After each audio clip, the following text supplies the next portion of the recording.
Hello everyone. This is Dr. Preeti Gupta from the Department of English, Ramaya College of Arts, Science and Commerce. Today I'm going to take up the lesson Nationalism by Bertrand Russell. This lesson is nothing but an interview which was conducted by Woodrow Wilson. So let's begin. Who is Bertrand Russell? So some of you might have heard about him earlier, few of you might not have. So let's introduce the author first. The author, Bertrand Arthur William Russell, that's his full name. He lived from 1877 to 1970. He was a British mathematician, philosopher, logician, historian, essayist, social critic, political activist, and a Nobel laureate also. So quite a very popular personality, and his essays, his poems, his writings has always been very popular. He had strong scientific temper which didn't allow him to accept anything without examination. So he had a very far insight into critical analysis about anything, about any particular topic, and he would give a very, very deep insight into special various new topics. He considered himself a liberal socialist and a pacifist. So he was a socialist working for the welfare of the society, who wanted the good of the society, and a pacifist who did not believe in any kind of war situations. He wanted the countries, he wanted the states, he wanted the entire globe to live peacefully side by side. So I hope today you are introduced to Bertrand Russell, the author. Okay, coming to the background of the text, the complete interview. Why the complete? Because the lesson which we have here in the perceptions is only a part of it. So the complete interview appears in a book which was conducted by Woodrow Wilson for British television in 1959. And whenever Bertrand Russell speaks his mind, he creates a stir in the intellectual and, strangely enough, in the non-intellectual world as well. So that is the power of his words. People wait to listen to him, people wait to speak, for him to speak, because his words are very, very effective upon the minds of the public. The book which was written, which was actually published and consists of the interview taken up by Woodrow Wilson. It consists of 13 dialogues between the two, between Woodrow Wilson and Bertrand Russell. So there are 13 dialogues in total, and the entire talk, the entire thing consisted of the following ideas. So I've numbered here from 1 to 13 all of them. The first one is, what is philosophy? Second, what is religion? Third, war and pacifism, communism and capitalism, taboo, morality, power, what is happiness, nationalism. I've underlined nationalism. Why? Because that is a part of your course book. That is what we have to do today. Only one part of all the 13 dialogues. So the 9th idea was about Great Britain. Next, the role of individual, fanaticism and tolerance, the H bomb, H is nothing but the hydrogen bomb, and the possible future of mankind. So these are the various issues which were discussed between the two while the interview was taking place. So today we are going to take up only nationalism among all these 13 dialogues which has happened between the two intellectuals. Okay, about the text, that is only about nationalism, which is to be taken up today with us. Nationalism is an interview, and one of the excerpts of interview of Bertrand Russell conducted by Woodrow Wilson, you are aware of now. Second, the text given here is in form of a dialogue wherein Wilson interviews Russell, asking him questions on nation, idea of nationalism and nationality. The discussion covers the nature and purpose of philosophy, religion, war, pacifism, communism, capitalism, ethics, morality, personal economic power, happiness, nationalism, individualism, fanaticism and tolerance. So he has discussed or expressed all these views on these ideas. So this text is nothing but a dialogue and interaction between these two intellectuals here. Okay, before we proceed to the lesson, let's look at into what is nationalism. Many of you will say nationalism is patriotism. I've heard students telling that nationalism is nothing but a feeling for the country, a positive feeling for the country, and it is a good spirit. There is nothing wrong about nationalism. Why I wanted to take up the definition of nationalism is because when we read the dialogue, the conversation, we come across that how the people have started using the word nationalism in a negative connotation. So, what is nationalism? Nationalism is an identification with one's own nation and support for its interests, especially exclusion of interests of other nations. You want everything good for your country, you want your nation to progress, and you're not bothered about the neighboring country. Okay, another definition says nationalism is an ideology or a movement that promotes the interest of a particular country or a nation as a group of people, especially with the aim of gaining and maintaining the nation's sovereignty.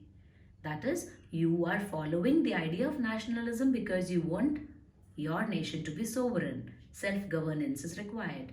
It is closely linked to patriotism. So as I began with, patriotism is definitely a good thing, but a negative implication of the word nationalism which harms the other person or the country can be harmful and wrong. So there is a image which I have picked up here in order to express my idea about nationalism also, that you're marching ahead for the nation and for the welfare of the people. So there has to be some positive connotation attached to the term nationalism. Okay, so here onwards, friends, what I'm going to take up is all the questions, okay, all the questions which Woodrow Wyatt has asked Bertrand Russell in the lesson. So the question is usually here, that the one which is raised by Woodrow Wyatt. I repeat, please pay attention. The questions which are raised by Woodrow Wyatt in the lesson nationalism are all the questions of my slide here, and the answers given by Bertrand Russell along with examples, explanations and his point of view are all explained into the slide as the explanation and the description. So the questions are the questions posed by Woodrow Wyatt, all of them. I repeat again, all of them are the questions that are posed by Woodrow Wyatt. Okay. So the beginning with the first question, is nationalism good or bad? Asks Woodrow. The very first question Woodrow Wyatt puts up on nationalism to Bertrand Russell. And this is the opening of your text also. So Russell answered that we need to distinguish between cultural and political aspects of nationalism. From cultural point of view, one of the rather sad things about the modern world is its extraordinary uniformity. So in order to answer if it is a good or a bad thing, Russell says that we need to consider nationalism from one, cultural point of view, and second, political point of view. From cultural point of view, it is something which is uniform. Extraordinary uniformity is there. For example, he says, if you go to an expensive hotel in any part of the world, there is nothing to show you which continent it's in or which part of the world or anything special about it. They're all exactly alike and over the whole world and makes all nations globally being same. So from cultural point of view, every nation somehow globally turns out to be the same. But from political point of view, it differs and matters a lot. Why? Because when you understand the word nationalism politically, people are going little too far and taking it into a negative connotation. So that is the whole idea of the discussion between the two intellectuals here, asking and discussing whether nationalism is turning out to be a negative or bad thing for the people. From a political point of view, okay, from cultural point of view, he's already explained it is more or less the same thing, extraordinary similarity across the world. Now, what is the main purpose of making a national state? This was again a question raised by Woodrow Wyatt.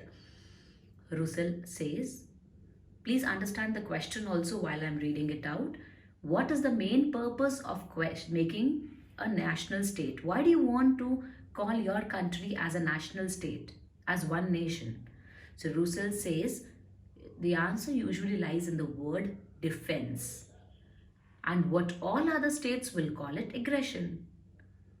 You will fight, for example, against Pakistan, telling that we are defending a country, but the Pakistanis will call it as aggression from your angle. From your side, aggression is coming. From Indians, aggression is coming. So the word defense for one turns out to be aggression from others' point of view.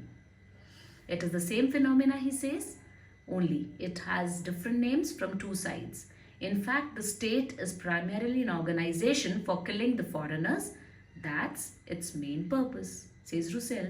So when you use the word nationalism or nation for defense purpose, you're killing the foreigners, you're killing the people from other state and nation coming in your country in the name of nationalism and showing your aggressive behavior. So he takes up examples in order to explain his point of view to Wyatt. Russell says, confounded their knavish tricks. He quotes it actually, this is a quote which is coming from the national anthem which he used to sing as a child. And he says that, see, as a child also you were told to sing what? Confound their knavish tricks, frustrate their politics and make them fall. So the quote tells that we have to look at their tricks. Whose tricks? The foreigners, the country, people belonging to the other country. Frustrate their politics, defeat them, make them fall.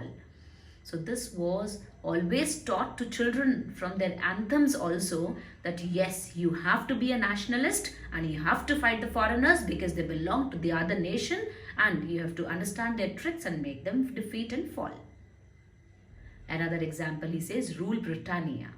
Rule Britannia is a patriotic song which is sung by the British Army, which is also to some extent, says Russell to Wyatt, that yes, that is also trying to talk about defense from your angle, but from the other's point of view, it will be called as aggressive song or aggressive point of view. Next question is, why people are divided into national states? So previous is, what is the main purpose? Purpose was defense. Now why you want to divide the people, or why people get divided? The answer lies in your emotional apparatus. So Russell says it is only your emotional apparatuses. As a human being, as a person, it is your psychology, it is your nature, human nature, that you are liable to both love and hate. And we exercise both of them. So loving our own fellow men, our own people, and hating the foreigners. So this is part of your emotional apparatus which makes a national state. National state, when I use the word, is state means any area. Let me explain this to you also, please. State would imply any particular area which is bounded by a common feeling, a common attribute, a common reason. So it can be a small community, or it can be a bigger area, or it can be a country itself. So when I say national states, it is the entire country we are talking about. So why we get divided? Because of emotional apparatus. So till here, you must have seen the questions which have come from Wyatt are talking about, is nationalism good or bad? Then he tells that yes, it is bad from a political point of view because it involves points of aggression and defense. And that is always the reason why nationalism gets built up, because of emotional apparatus. Next is nationalism getting harmful, being harmful? So, okay, it began on a positive note as patriotic feeling, but is it becoming harmful today, as in today? Probably yes. To this question, Russell answers that part of its teaching inculcates the view that your own country is glorious and has always been right in everything. Yes. So, but this view will not be right to foreign nations. I hope you understood. The first point he says is that when you are learning the theory of nationalism in your classrooms or anywhere, on reading in your books, wherever, it always talks about that your country is the best, your country is the glorious, and your country, you should love it, nation's pride. But it will not be right for the foreign nation. Sometimes you pick up too much of patriotism, which turns out to be negative and which is making it difficult for the foreign country to, or a different country, neighboring country, to exist happily. So extreme form of nationalism is bad. He gives an example. Russell wrote a book. Himself, he wrote a book in which he was talking about nationalism. And he said, there is of course one nation which has all the supreme virtues that every nation arrogates to itself. So the line means that he's generalizing and telling that one nation, there is of course one nation that exists which has all the good values, virtues, and that every nation arrogates a lot to itself. Every nation wants to say that I am a good nation, I have all the virtues. That one is the one to which my reader belongs to. So that one is the one, that one nation which I'm talking about here is the one to which my reader belongs to. Now, if an Indian is reading the book, the Indian will consider that Russell is talking about India as the best country, carrying all that virtues, supreme virtues. If a person from England is reading it, it will be a reader from England thinking that he is talking about England, because he has not mentioned any country here. He is saying one nation carrying all the virtues is the one to which my reader belongs to. So this is a very beautiful explanation given by Russell, telling that. Further, look what he tells further. Reading this book, he got a letter from a Pole. A Pole is a person from Poland saying, I'm so glad you recognize the superiority of Poland. That means the person from Poland felt that he is giving value to his nation and calling it carrying a supreme virtue. So the reader is important. The person who is receiving is important. And the way you convey your things is also very important. If you do not go extreme in your nationalistic behavior, you are not going to harm the other person's feeling. So Russell did not go extreme, and he explained the word nationalism very nicely, telling the nation which has a good value and virtue is the one to which my reader belongs to, and the reader can be from any country. So the reader will definitely be happy reading Russell, who talks about the superiority of every country, for that matter. So his example clearly indicates, third point, his example clearly indicates that what is nationalism to one is harmful for the other nation, and the meaning of nationalism is according to the person receiving it. So the defining of the word nationalism should be done very carefully. Another example he gives to explain this is a lady who comes from Ecuador to attend the United Nations meeting. So now where is Ecuador? It's in South America, right? I hope you all know it. Now when he picks up the example of this lady from Ecuador who has come, she was riding, after the meeting, she was riding down the street over a bicycle, and when her bicycle slipped and she ran down the street in a great speed. That would have almost made her kill. But she was saved and she was helped, and ultimately when asked, were you not scared? Were you not feeling tensed when you were running down the bicycle over the street, and didn't you feel that you will die at any moment? She said no. Why? Because her answer is very interesting. Now she says, because I am Ecuador. I should remember. What does it imply? An Ecuador who is important for the United Nations, and therefore she will definitely be taken care of. So nationalism is harmful. It is not at all good to deliver a negative nationalism across in your country.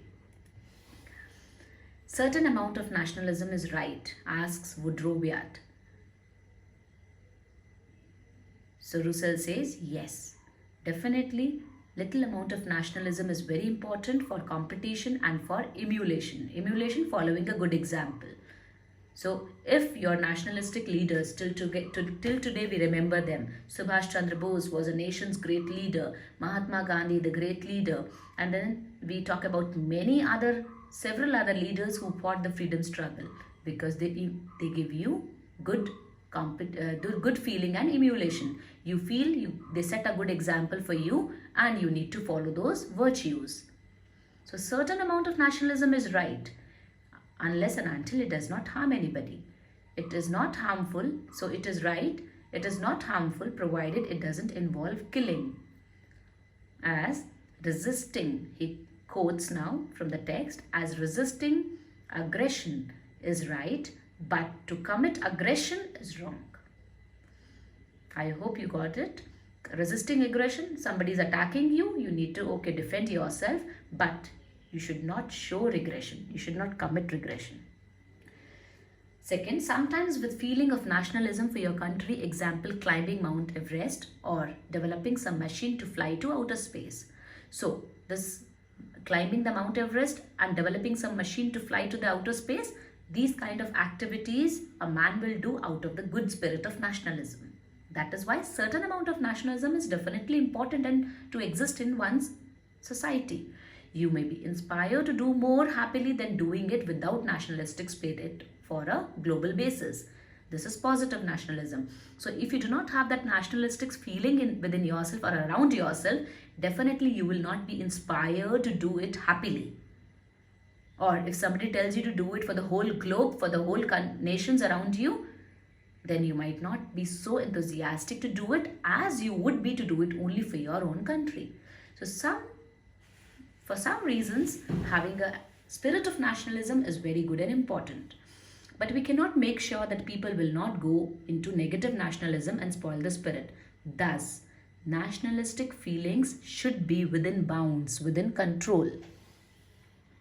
Next question. How to stop nationalist feelings sloping over into bad ones? So now Vyat is again worried that yes, Roussel has given a very deep insight into how nationalism should be existing. But how do you stop these feelings that it should not be slopping over into the bad ones? It should not stoop lower and lowest. It should not go down into a bad nationalistic spirit. The beautiful answer that Roussel came up with is through unifying the governments. Now, armies and navies and air forces should not be national but international, he says. And everything is controlled centrally. When everything is controlled centrally, they all will be coming to the rescue of all the people around the globe. And when that happens, people will fear any kind of aggression. Then it won't much matter if you think ill of some other country, provided you are not in a position to kill them off. Because you have the nuclear bomb. For example, you have the nuclear bomb and the other country doesn't have it, you're all set to drop it on them and kill them in thousands and lakhs and crores. Why? Because you have your own defense system. And so Roussel gives an idea that when the defense systems are centralized, then when the governments are unified in defense services, then definitely it can be controlled. It cannot go into bad nationalism spirits. Second, with one armed force. Okay, so the armed force being centralized, which should be international and not national. The situations of danger will not arise because there would not be opportunity for national aggression then, and therefore no need for national defense. So I just explained to you that how centralized armed forces will lead to centralized control, and the governments are unified, and therefore national aggression, defense and some kind of dangerous situations will not arise. So Roussel gives example now here in order to prove his point. He says England and Scotland went to war with each other for many centuries, and you all are aware that England and Scotland were at war with each other for so many years. And on each side of the border, People were told that you have to hate the people on the other side of the border. But then, from pure dynastic accident, the governments were unified and this hatred stopped suddenly. So what was that? The unifying of the governments. And the unifying of the governments and the defense services was centralized between these two countries. Because of that, the war stopped.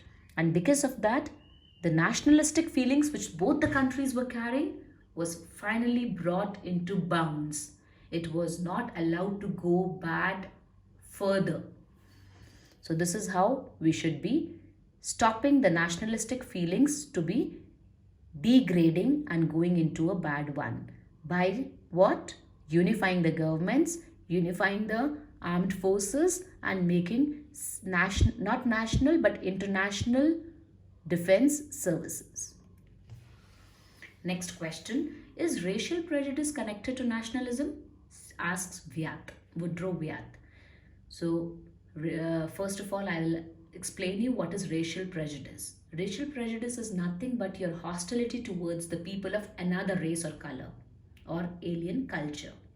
For example, it's popularly said that whites does not like blacks. So this is one race hating the other race. Racial difference usually exists between two neighboring nations, and that is very, very common and popular. Popular negatively. Racial prejudice comes in and intensifies the nationalism of each. So when you see an Indian or for example, an American standing next to each other, all the Americans will definitely be connected to one race, that is whites, and all the Indians will be connected to one race, that is the brown. Therefore, when you talk about nationalism of each, definitely racial prejudice, that is disliking the other race, automatically walks in. Why? Because you do not relate yourself to the white Americans, and the white Americans do not relate themselves to the brown Indians. So therefore, they will consider themselves superior, and Indians will definitely retaliate to that superiority.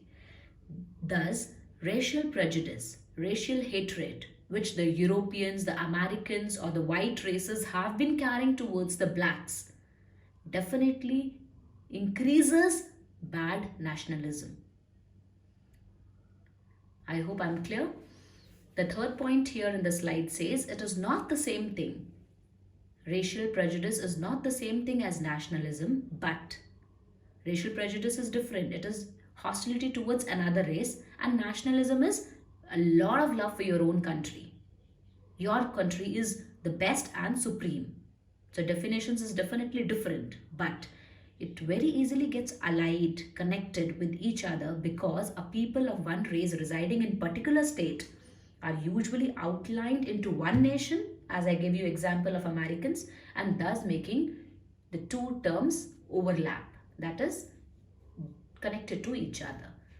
So racial prejudice is different, nationalism is different, but yes, when nationalism starts becoming negative, racial prejudice automatically gets connected to it. Next question. Do you think that Asians and Africans suffer from racial prejudice? So Wyatt was again worried that how Asians and Africans are also suffering from racial prejudice, or only the Americans, Europeans are only popular about it, suffering from racial prejudice. So Roussel says, yes, Americans and Europeans suffer from racial prejudice and hatred quite a lot, but from a long time, Americans and Europeans are very, very popular for carrying this racial hatred, for hating the other races, considering themselves superior. They are very popular for being for carrying racial prejudice across the world. But because it's a very new thing for the Asians and Africans, they were always under domination of the other countries, and recently they all have become independent countries now, the Asians and Africans. Therefore, because independence is a new thing for them and they have recently suffered under the hands of Europeans and Americans, therefore they probably suffer more at the present moment. They dislike the Americans and the Europeans more at the present moment. This is somewhere in 1965 that he was talking about this issue. The interview was conducted during that time. I should think, he says, that both the American and Asian nationalism, I should say that both the African and Asian nationalism are at the moment more fierce than any European, because Europeans and Americans are both popular for carrying racial prejudice, but because Africans and Asians are recently independent countries and they have just got freedom from the clutches of Americans and Europeans, they have been more fierce against them. This, according to Roussel, is very, very great danger. However, it is not inevitable and it does not always happen. There's an exception to this also, he says. What is it? He takes up the example of our own country, India. India, since it became free, though it was also British colony, it was also tortured by the Britishers, and it also will carry some kind of hatred for the Britishers, yet it is a country which has been singularly without that sort of vice. Vice means that bad attribute, which is that racial prejudice, which so often happens to liberated peoples and nations. So he is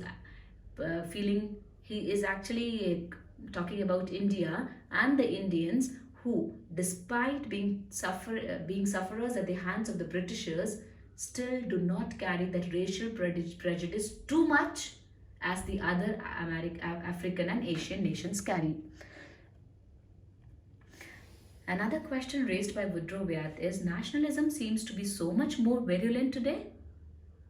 Why?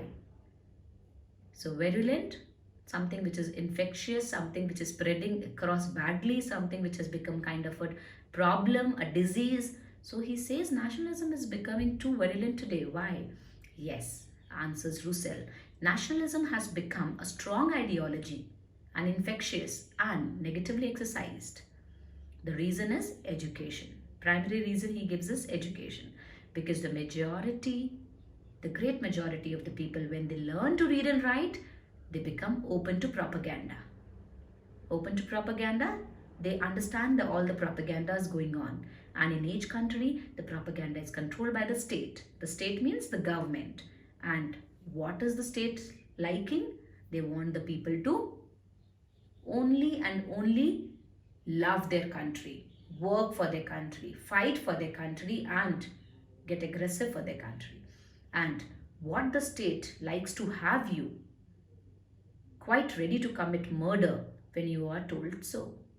So that is how, through education, because you are educated, because you know how to understand the propagandas which the government is dictating upon you or manipulating in certain way and impressing upon you, you try to follow it.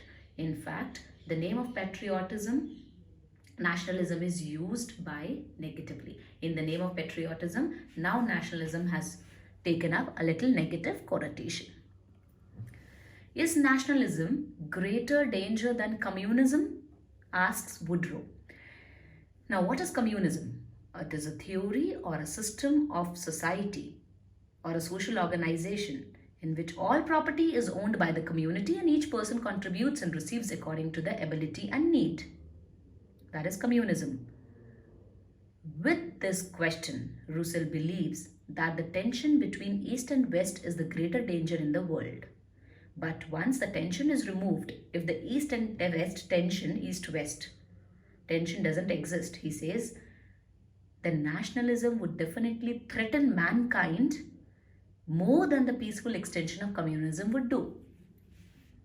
So nationalism is definitely becoming a greater danger than communism, because the answer Roussel gave implies that communism sometimes operates quietly within its domain of its community, but nationalism covers a larger domain and harm the neighboring countries as well.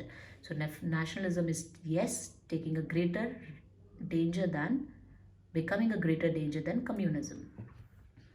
Now, coming towards the end of the interaction between the two, solution. What is a solution to nationalism? Okay, he asks, is the invasion of Mars as a solution to nationalism? Now, Bertrand Russell very intelligently answers, an imminent invasion of Mars can of course stop it at once. What do you imply by invasion of Mars? So Earth is one planet and Mars is another. Now people coming from Mars is threatening the existence of Earth. For example, the COVID-19 pandemic. Now when COVID-19 pandemic is spreading across the globe, all the countries join hands against the pandemic and tries to fight the virus, the deadly virus. Now, when people from Mars are coming and invading your country, definitely all the people, all the countries, all the entire humanity on Earth will join hands to fight the invaders from Mars. So that would definitely give a solution to the problem of nationalism and create something called globalism, a positive globalism. With Mars, he explains it further, with Mars invading Earth, people shall unite to have planetary nationalism for our planet against all the other planets. We should teach in schools how much more noble our planet has always been than these wretched Martians, of course, whom we shouldn't know anything, and therefore we could imagine any number of vices. So that would be a very simple solution. So if we teach in the schools that yes, see, people coming from Mars are going to destroy the Earth, and you never know what all the vices, what all the bad values they carry, and how to what extent they can make the sufferings to humanity here on Earth. You never can imagine. And when you start teaching all these values in the schools and in your education system, then the fear from the invaders or the people, the invasion from Mars can definitely help the countries to become united and get closer. But this, says Russell, seems to be a difficult task, and he is not very hopeful that this can happen, looking at the scenario as it goes around in the countries. So conclusion, what does Russell says? I think we have got to hope. Hope is the emboldened word here, and also the solution, what he ultimately comes to. I think we have got to hope that people will get positive aims of promoting the welfare of their own and other countries rather than these negative aims of strife. The text thus here brings in a wide range of discussion, enlightening the ideas of Russell when interviewed by Vyeth. And finally, he concludes towards the end of the chapter here with the only hope that can help the world to come out of this negative nationalism and aggressive behavior, which can lead to destruction across the countries globally. Thank you so much.